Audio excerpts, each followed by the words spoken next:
Yeah. Yo, step into the ring where the stories get raw. Junkyard James spitting truth, no flaw.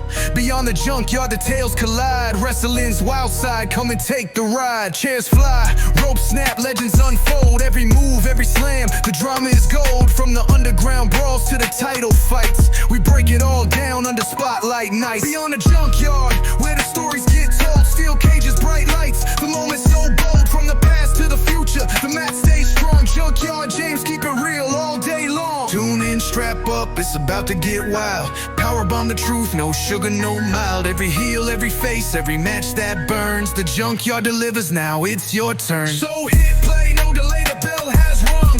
Beyond the junkyard, where the legends are sung. Junkyard James got the mic in his grip. Wrestling podcast vibes, now let's take the trip.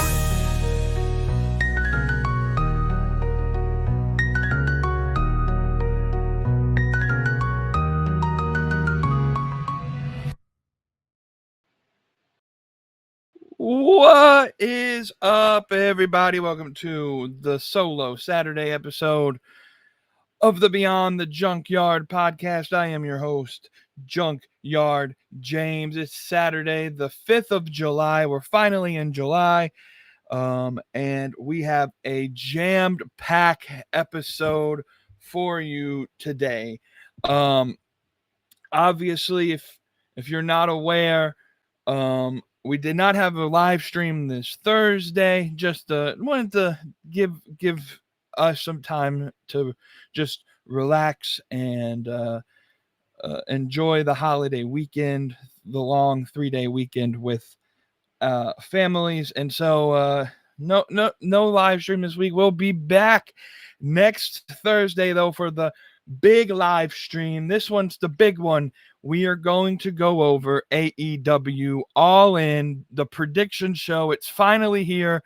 We'll break down that card next Thursday. But I got a couple things I need y'all to do for me right now if you're watching this, and that's those 4 little icons on the top of the screen. Just as a reminder, like this video, hit the thumbs up. Leave some comments below. Let me know what you think about this content that we talk about today. Maybe something else that you want us to do or change or whatever may be the case. And then share the video. And then the most important one, we're on the road to 100 subscribers. We're at 45, a little bit behind pace, but we're on the road to 100 subscribers by the end of 2025. So hit that subscribe button, hit the notification bell, and that way you can get notified whenever we go live or we drop another video. Big thanks to all of our affiliates and partners: W Energy, WWE Shop, StubHub, and now we are officially a partner with RSS.com. RSS.com is the site that we use to upload the audio versions of the podcast to Spotify and Apple. They help distribute that stuff for me.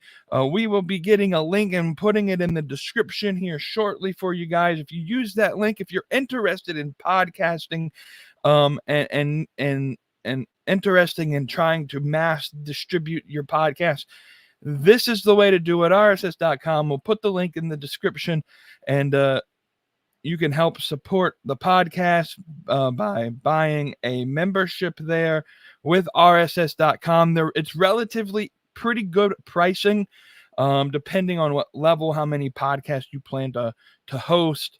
You help support the podcast that way. So that link will be in the description. We're going to change up the formatting of the Saturday show. My original intention was, let's hook people in, let's do smash or pass to start the show, to get people hooked in, and then we can go through all of the other news and things later in the show.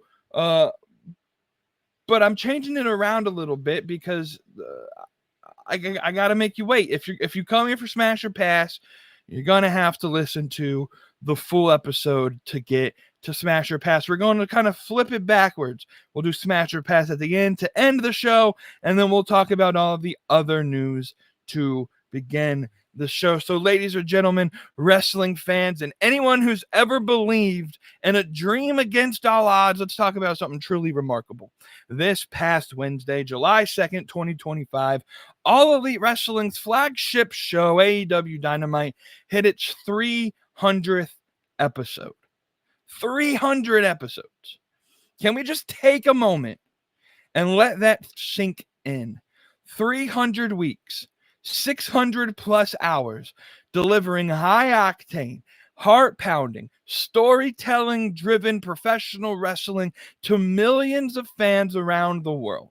This isn't just a milestone for AEW to celebrate. Obviously, it is. This is a big milestone, but it's a testament to the company's resilience, innovation, and their unwavering passion that dared to challenge the status quo. And trust me, when you consider the obstacles that AEW had to overcome, uncertainties with TV contracts, the COVID-19 pandemic, the brawl-out situation with CM Punk, and a chorus of naysayers consistently and constantly moving the goalposts, this achievement is nothing short of extraordinary. See, let's just put into perspective real quick. Friends, The Office, Sons of Anarchy, and countless of other mainstream successes in the TV world never got to the 300 episode mark. AEW has gotten to that position. But let's rewind. Let's take a history lesson through the 300 episodes of AEW Dynamite. Let's rewind back to 2019. All Elite Wrestling was born out of a vision that was sparked by the success of All In 2018, spearheaded by people like Cody Rhodes, Kenny Omega, the Young Bucks. They got the financial backing of Tony Khan and his father Shahid.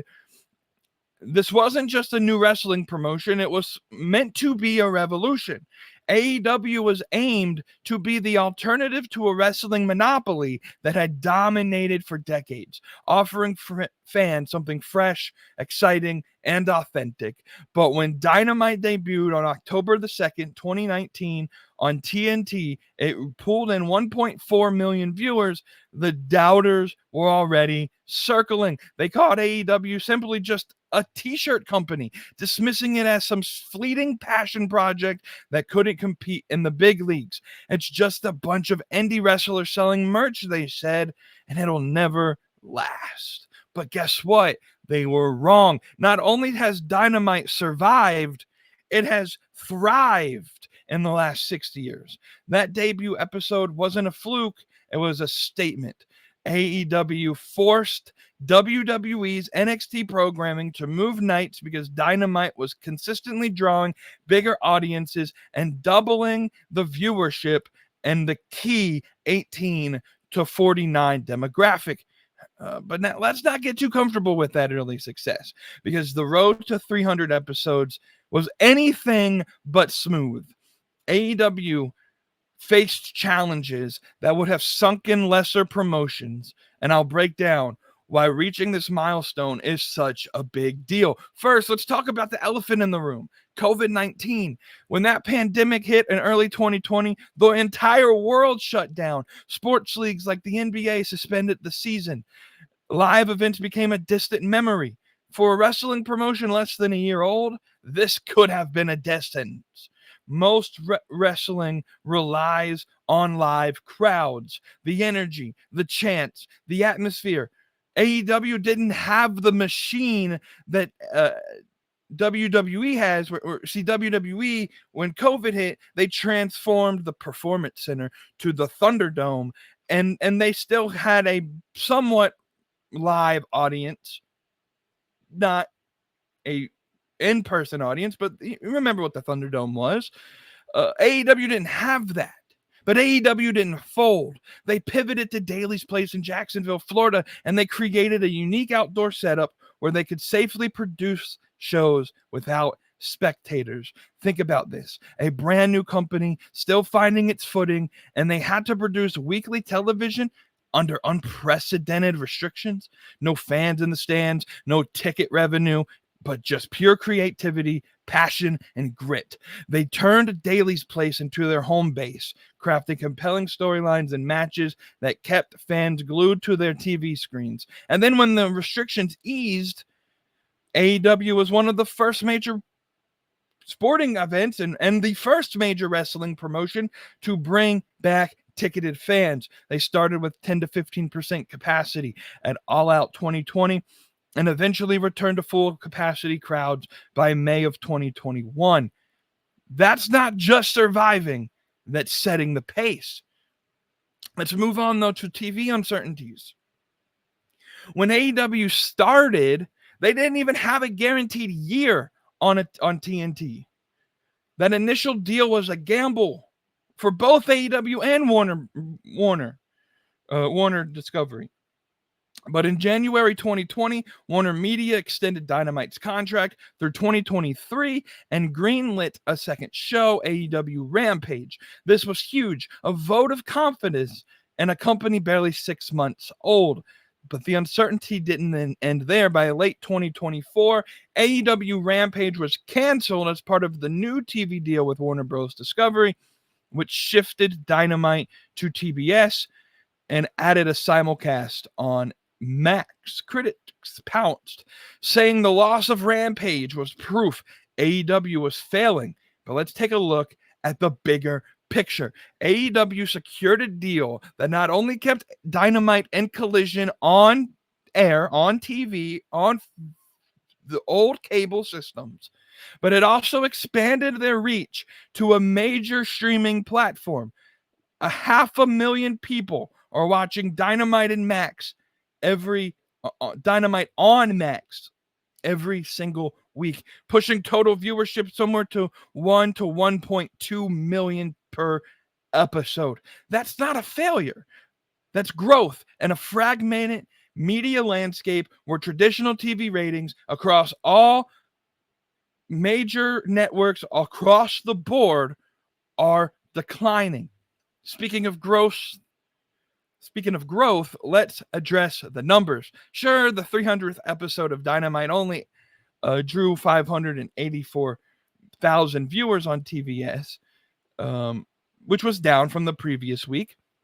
Critics were quick to call it a disappointment, pointing to the holiday week and competition from soccer and baseball. But here's the thing, those numbers don't include the Max streaming numbers, which adds hundreds of thousands more. Plus, hey, guess what? That 18 to 49 demographic actually ticked up from 0.15 last week to 0.16 this week, showing an interest among younger viewers. Compare that to a year ago when Dynamite averaged 688,000 viewers, again without Max. And 2 years ago, 855,000 viewers, yes, again without Max. And yes, the viewership has fluctuated, but AEW is still pulling in millions of minutes watched per episode. This week, 60 million minutes watched on Max alone. For a company that's been around only 6 years, competing against the juggernaut like the WWE, this is a massive win. But the real story isn't just the numbers, it's the journey to get here. AEW has faced a relentless barrage of skepticism. First, remember, it was just a t-shirt company. Two, when they proved they were able to sell out arenas and sign TV deals, the haters moved the goalposts from it's just a TV company to, okay, fine, but it won't last long. Dynamite has since outlasted WCW's Nitro and episode count, and a feat that seemed impossible when AEW started. So what did they say next? 300 episodes isn't that big of a deal. Really? 300 episodes of a weekly show that navigated a global pandemic, a cutthroat TV landscape, and constant comparisons to a company with decades of history. That's not a big deal. Really? No, that's not just a big deal. It's a middle finger to everyone who's ever doubted them. So let's talk about those haters for a moment. The goalpost moving is almost comical. When AEW launched, the narrative was that they couldn't compete with WWE's polished sports entertainment. But Dynamite has since carved out its niche, high energy matches, long-term storytelling, and a focus on the in-ring action over scripted promos. They brought in stars like CM Punk, Bryan Danielson, and Mercedes Moné while elevating their homegrown talent of people like MJF, Adam Hangman Page, Chris Statlander, Willow Nightingale, and others. When Dynamite hit big ratings early on, the critics said it was just curiosity. When ratings settled, they called it being in a slump. When AEW expanded to Max and saw streaming success, the narrative shifted to, but the cable numbers are down. No matter what AEW seems to do, the detractors always find a new reason to dismiss them. But 300 episodes later, AEW is here. It's still growing, and it's still innovating. And let's not forget about the cultural impact. Dynamite's 300th episode wasn't just another episode of Dynamite. It was a celebration of AEW's place in pop culture.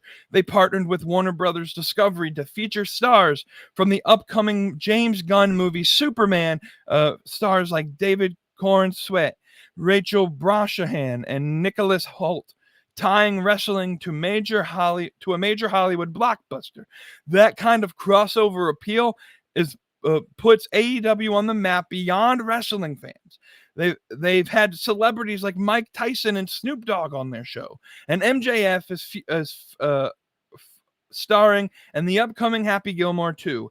AEW isn't just a wrestling company; it is a cultural force reaching 220 territories and 50 languages. The 300th episode itself was a microcosm of why AEW succeeds. You had Hangman Page and Jon Moxley building to that Texas death match at All in Texas, with Hangman Page hitting Marina Shafir with a buckshot lariat to send a message. You had Mercedes Moné and her 1,000th career match defending the TBS championship against Mina Shirakawa, and a match that stole the show, followed by dramatic post-match angles with Toni Storm. In the main event, Kota Ibushi versus Kazuchika Okada, a dream match that brought together a rivalry from New Japan's storied past to American television, capped off by Kenny Omega's return to reunite the Golden Lovers. This wasn't just wrestling, it was storytelling, athleticism, and a spectacle, all in front of a raucous crowd in Toyota Arena in Ontario, California. Hey, one more time, let's address those haters moving the goalposts. That t-shirt company jab was rooted in AEW's indie origins, but they've since built a multi-million-dollar media empire. Those that said it wouldn't last long ignored the ability to secure long-term TV deals and expand into streaming. And those saying that 300 episodes isn't a big deal, well, you dismiss the sheer endurance it takes to produce a weekly show for 6 years under constant scrutiny. Every time AEW seems to clear a hurdle, the critics set a new one. But here's the truth. AEW doesn't need to beat anyone to succeed. They've created a viable alternative. They've given wrestlers a platform to shine, and they've given fans a choice. Competition breeds excellence, and AEW's existence pushes the entire industry forward. So to the fans who've watched every week like myself, who've bought tickets, who've streamed on Max, I gotta say thank you. You've made the 300 episodes possible. To Tony Khan, who has taken every punch and kept swinging, I gotta give you props, dog. And to the haters, let's keep moving those goalposts, because AEW is already eyeing episode 400, already eyeing episode 500, and already eyeing beyond that. They've survived pandemics. They've survived the skeptics. They've survived a cutthroat industry, and they've reached a milestone that, whether you want to believe it or not, is a testament to the success of AEW. 300 episodes isn't just a number. It's proof that AEW is here to stay, delivering wrestling that's by the fans, for the fans. So here's to AEW Dynamite. Here's to All Elite Wrestling. Here's to the revolution that's just getting started. Viva AEW.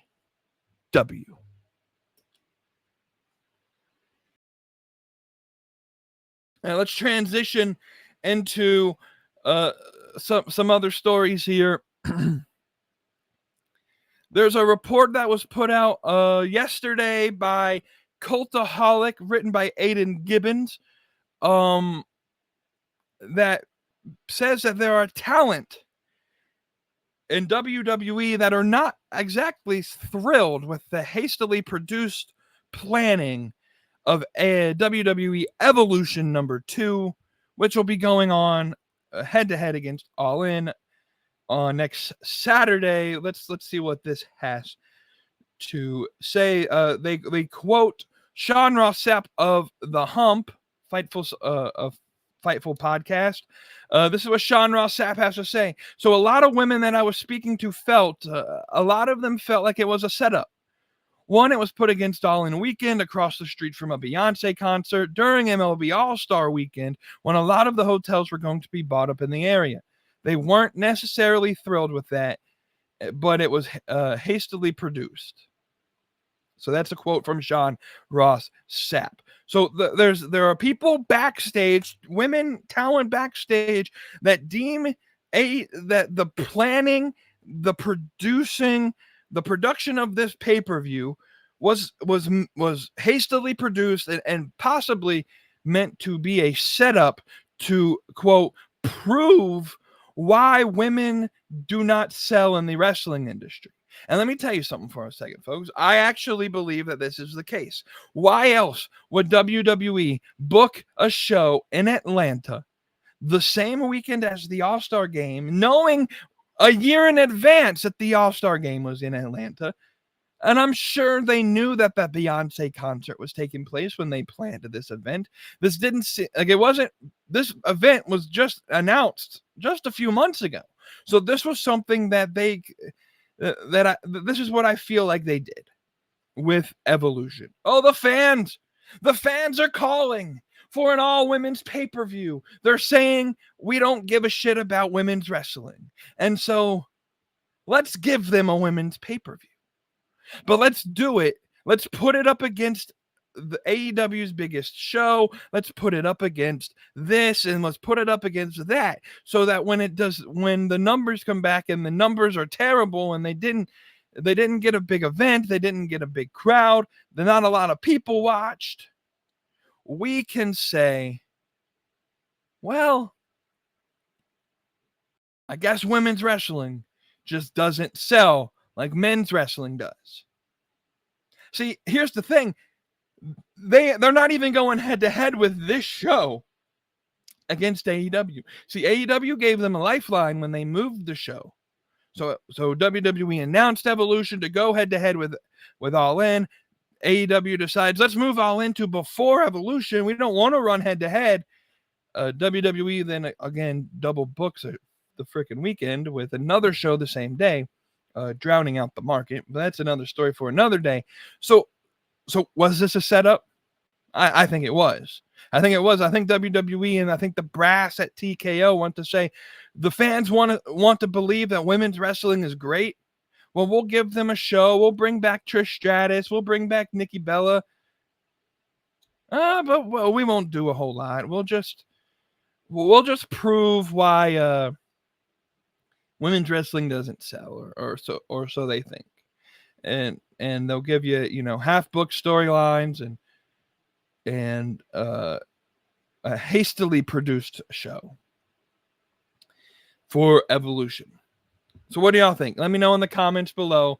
Is this show a setup to preach a narrative that women's wrestling is not the global phenomenon that the fans online want it to be?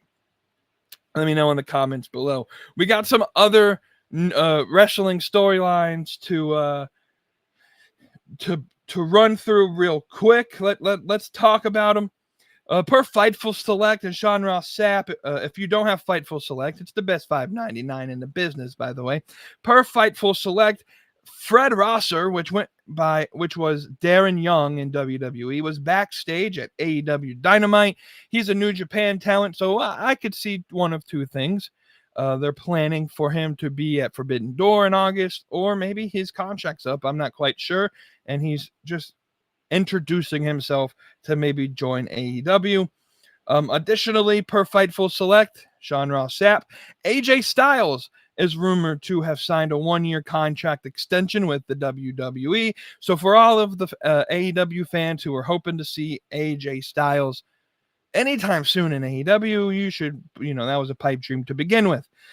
Sean Ross Sapp has also announced that Darby Allin should be returning to action soon, but also stated that Sting and Darby Allin may be at AEW All In, though not sure what capacity they would be in. I know Sting will be at StarCast.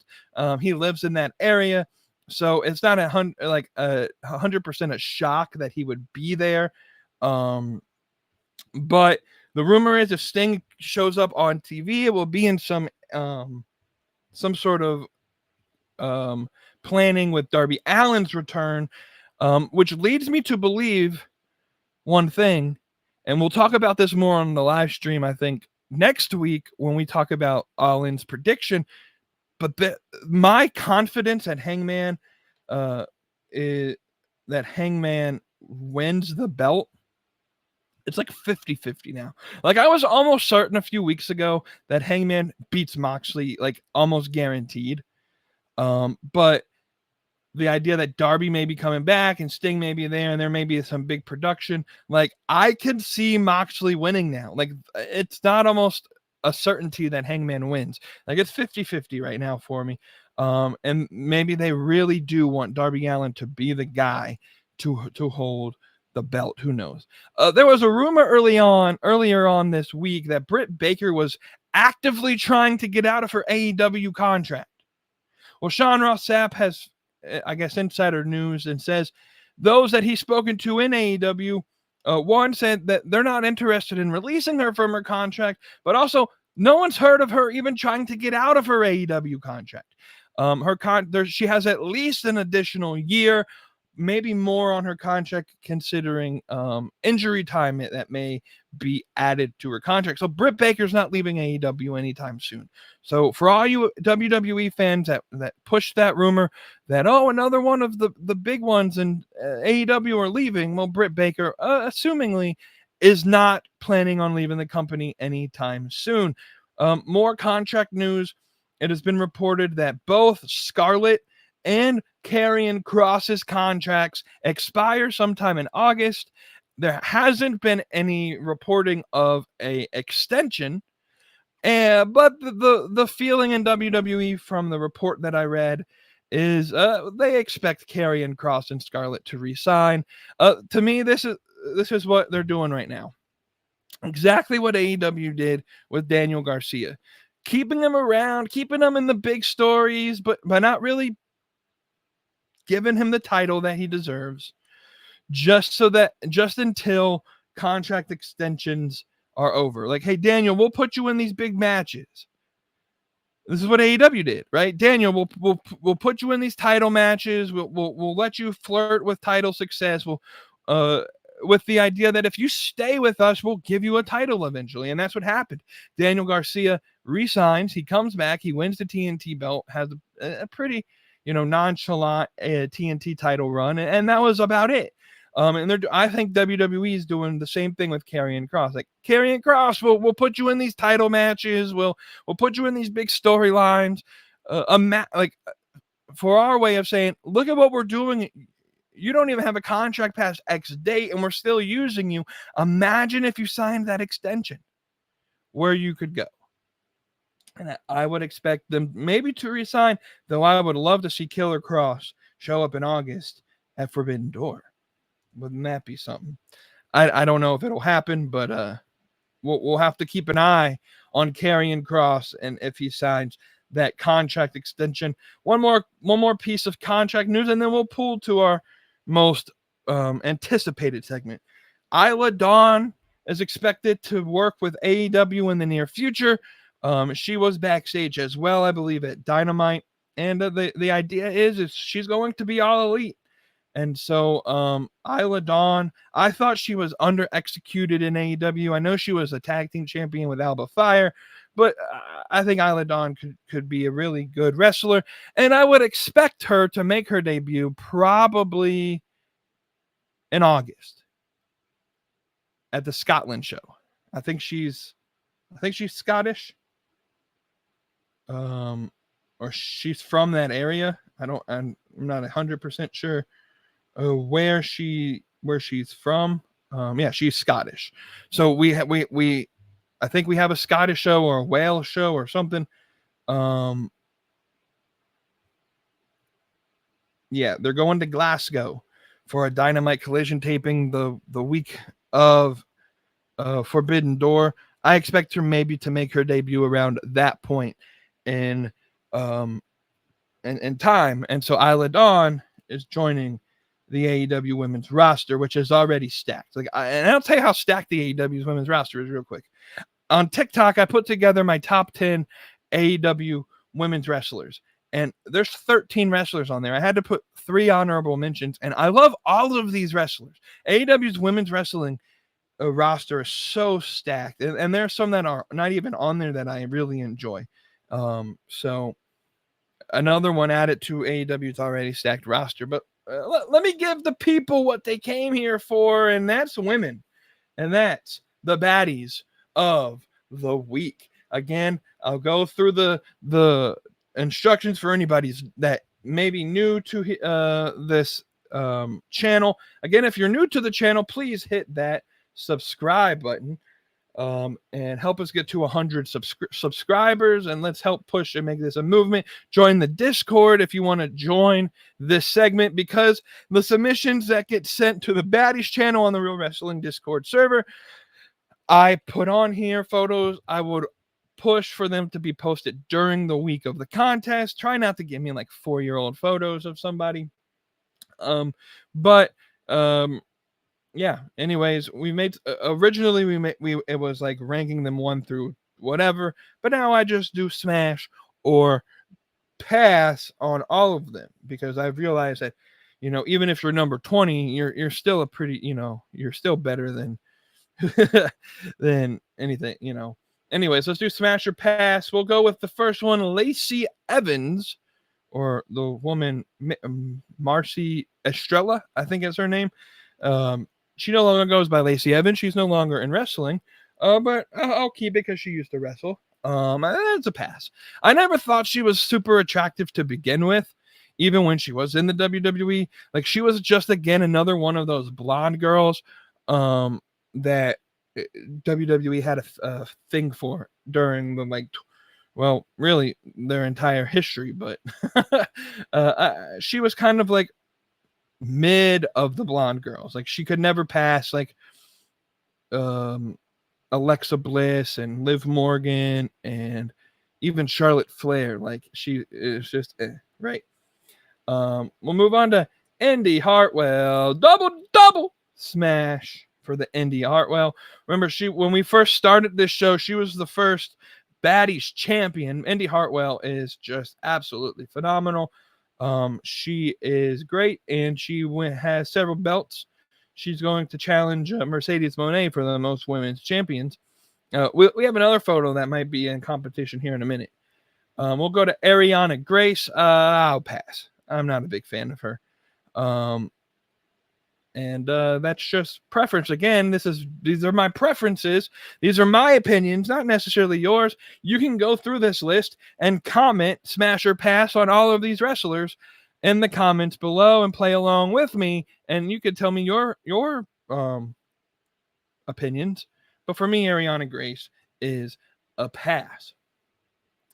Here it is. Arika Demia. She's an indie wrestler, and she rocks like 5 different championships. She better be watching out for Mercedes Moné, because Mercedes Moné is on target to win every women's champion in every company ever.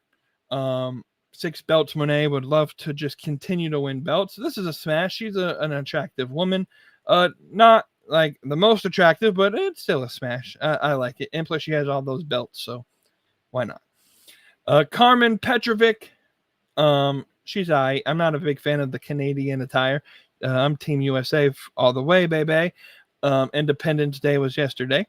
But it'll be a smash. She's attractive. Has she been on TV in a while? I don't know. I don't pay attention to NXT, but I haven't seen her in any of the news lately. I just see a bunch of her Instagram photos. Mia Yim, aka Mishin, double smash. She is forever my baddie. I love Mia Yim. I remember watching her in TNA as part of the Dollhouse with her and I'm gonna forget the other people, Marty Bell, and there was a couple other ones that are in that group as well. Just absolutely fantastic. Double smash for Mia Yim. I don't call her Mishin. I call her Mia Yim. Bailey, and people, they posted this photo and because of the super zoomed in on the tits, and I get it, but Bailey is a smash, but she ain't like all that in a bag of chips. Like she's an attractive woman, but she ain't, she ain't double smash. She's a smash, but she ain't a double smash. Let's keep going. Amanda Kiss. I'm gonna be honest, I don't really know a whole lot about her. I'm assuming she wrestles in the independent scene, but she's an attractive woman. I'll give her a smash. Maybe I'll have to check out her work. The point of this segment, honestly, is I like to have these independent women on this segment so that the people that are watching know that there are other women out there other than the WWE and AEW women. And so I like having these independent women, and I'll check out some of these matches. And it's just a way to say these are really gorgeous women that wrestle, and I think she's attractive, or I think she looks good. Let's see how she wrestles, and then I can become a fan of her wrestling. So that's really the point of this. So I like having some of these indie wrestlers on here as well. I think there's the next one. Yep, Kenzie Page. I've watched her for a while. She is really attractive, and I think is she still NWA Women's Tag Team Champions or NWA Women's Champion? I can't remember if she still is, but Kenzie Page, she rocks NWA. And so and the indie scene, especially in the southeast part, Tennessee, Virginia, North Carolina area. Kenzie Page is awesome. I love her. And she's doing well in her career. I wish AEW, honestly, I first learned of Kenzie Page on AEW Dark, which AEW should bring back Dark, because that would be a way to bring a lot of these new wrestlers into wrestling, and that people can learn about them. I love AEW Dark. I wish they would bring it back, but I learned about Kenzie Page, and then COVID hit. I remember I talked about COVID, and they didn't sign her, and so she just kind of had to run the indie scene. I remember during COVID watching an indie show with her in Tennessee, and I traveled up to Tennessee to watch her wrestle, and so Kenzie Page is awesome. Brooke Havoc, she is absolutely a stunner. She gets a double smash for me. She's another independent wrestler, and she has some really good wrestling. I think Brooke Havoc, if I am correct, she was trained by Cody Rhodes at the Nightmare Academy, and she has an upcoming match in August in California against Masha Slamovic. So if you're in that area, you should tune in to watch her. She's a really fun wrestler to watch, and she's been on ROH a few times, I believe, as well. So Brooke Havoc, everybody. Double smash. Let's go to Io Sky. Look, I'll be telling people in the Discord all the time that she's my Joshi queen, and this is why. She is absolutely gorgeous. Double smash. I love the Joshi wrestlers, and it's my joke that all of them are like Joshi queens or Joshi princesses or whatever. But I love Io Sky. Me and Wavy D up there in the Discord. We know what we're talking about when we hype up Io Sky, and she be hyping herself up in this photo. And she deserves to keep that WWE Women's Championship. So all the haters can go and respectfully go fuck themselves. Io Sky double smash.